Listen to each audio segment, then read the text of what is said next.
नमस्कार दोस्तों, स्वागत है आपका आपके अपने YouTube चैनल द एक्यू ट्रेडर्स में। दोस्तों, एक IRFC का शेयर का डेटा हमने शेयर किया था अपने चैनल्स पर, तो उसके बारे में चर्चा करूंगा। जिसमें फ्यूचर का वैल्यू स्पॉट से 8 रुपये नीचे चल रहा था, डिस्काउंट पर चल रहा था। तो दोस्तों, ये NSE की वेबसाइट है जिस पर आप देख सकते हैं डेटा, जिसमें IRFC हमने लिखा NSE की वेबसाइट पर। और IRFC का ऑल हिस्टोरिकल डेटा में इक्विटी में यदि आप जाएंगे, इक्विटी में यदि आप हिस्टोरिकल डेटा में जाएंगे तो आप यहां से इसका IRFC का वैल्यूज देख सकते हैं। IRFC का सारा हिस्टोरिकल डेटा देख सकते हैं। इसी तरह डेरिवेटिव सेक्शन में जाके डेरिवेटिव्स का 30 जनवरी का डेटा देख सकते हैं। तो दोस्तों, ये डेटा हमने यहाँ क्लोजिंग पॉइंट ऑफ व्यू से लिख दिया है। जैसे स्पॉट की लास्ट ट्रेडेड प्राइस 149 था, फ्यूचर का 141.85 था 31/12 को। इसके बाद 1 जनवरी, 2, 3। तो दोस्तों, ये चीज़ मुझे ऑब्जर्व हुई थी 31/12 को, 31 दिसंबर को ये ऑब्जर्व किया था। लेकिन क्लोजिंग के टाइम के आसपास ये ऑब्जर्व किया था, तो मैं उस टाइम काफ़ी कंफ्यूज था कि ये अपॉर्चुनिटी रियल भी है या नहीं।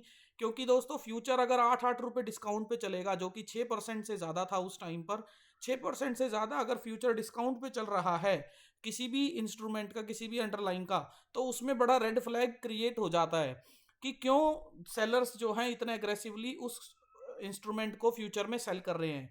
क्या उसका इंटरेस्ट रेट डाउन हो, क्या उसका इंटरेस्ट रेट कम आ रहा है, या उसका उसका कोई स्पेशल डिविडेंड डिक्लेयर हो रहा है, या उसमें मतलब क्या चीज़, क्या परेशानी उसमें चल रही है कि जो ट्रेडर्स हैं उस स्टॉक को सेल करना चाहते हैं। तो वो न्यूज़ ओरिएंटेड भी हो जाता है। और एक तरह का मैं कंफ्यूज था, तो मैं डर डर भी गया था कि अगर ये अपॉर्चुनिटी भी है या नहीं। तो दोस्तों, इसलिए मैंने वेट किया। और अगले दिन 1 तारीख को फिर जब मैंने ओपनिंग में चेक किया, तो ओपनिंग में भी सेम चीज़ मुझे वहाँ शो हो रही थी, जिसमें कि प्राइस में वेरिएशन था। तो फिर मैंने अपने एक फ्रेंड को फ़ोन किया और उससे ये डिस्कस किया। तो उसने न्यूज़ के बेस पर मुझे थोड़ा सा देखकर बताया कि इसमें कोई डिविडेंड नहीं है, कोई स्पेशल डिविडेंड डिक्लेयर नहीं हुआ, कोई न्यूज़ नहीं है।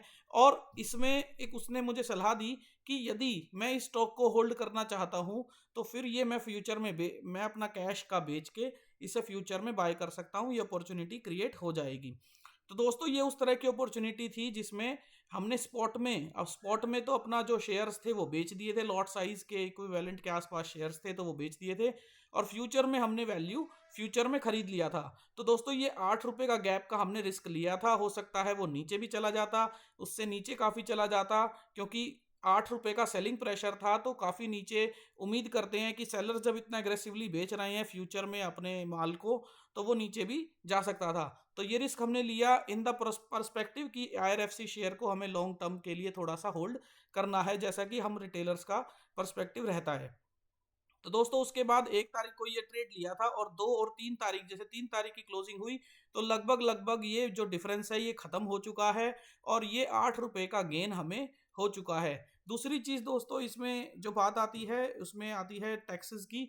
तो मैंने अपने फ्रेंड को भी, एक को बताया था जिसके पास IRFC की होल्डिंग थी, तो उसने मुझे टैक्सेस का हवाला दिया कि इसमें LTCG लग जाएगा और उतना गेन नहीं है, 12.5% का LTCG लग जाएगा और 6% का गेन है।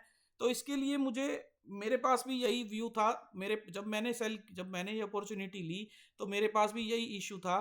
तो उसके लिए फिर मेरे ब्रोकर फ्रेंड ने मुझे समझाया था कि LTCG तो पे करना ही पड़ेगा, चाहे आज करो, चाहे 1 साल बाद करो, चाहे जब मर्जी करो।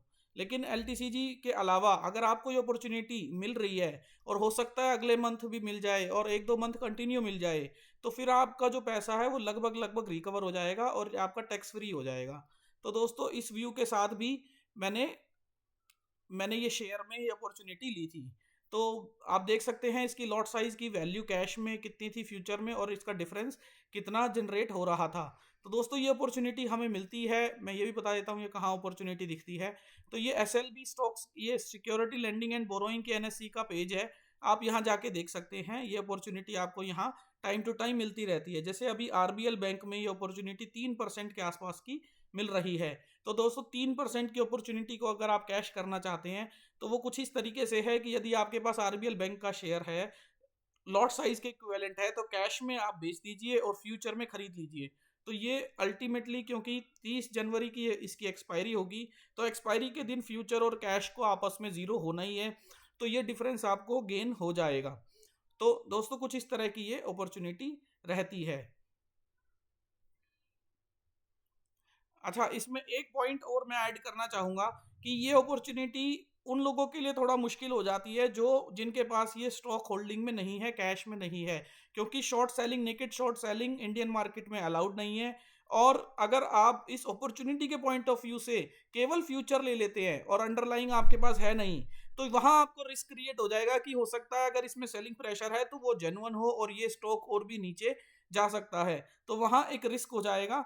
लेकिन यदि आप इस स्टॉक को कैश में ही बाय करना चाहते हैं, आपका मन है कि ये आपको वैल्यू ठीक लग रही है, 158 की वैल्यू इसकी ठीक लग रही है, यहाँ से ये तेज जाना चाहिए, आपका ऐसा एनालिसिस है, तो आप इसमें कैश में बाय ना करके फ्यूचर में बाय करके इसकी अपॉर्चुनिटी का फायदा उठा सकते हैं। लेकिन उसमें आपको होल्ड करना पड़ेगा और अपना एनालिसिस क्रिएट करना पड़ेगा।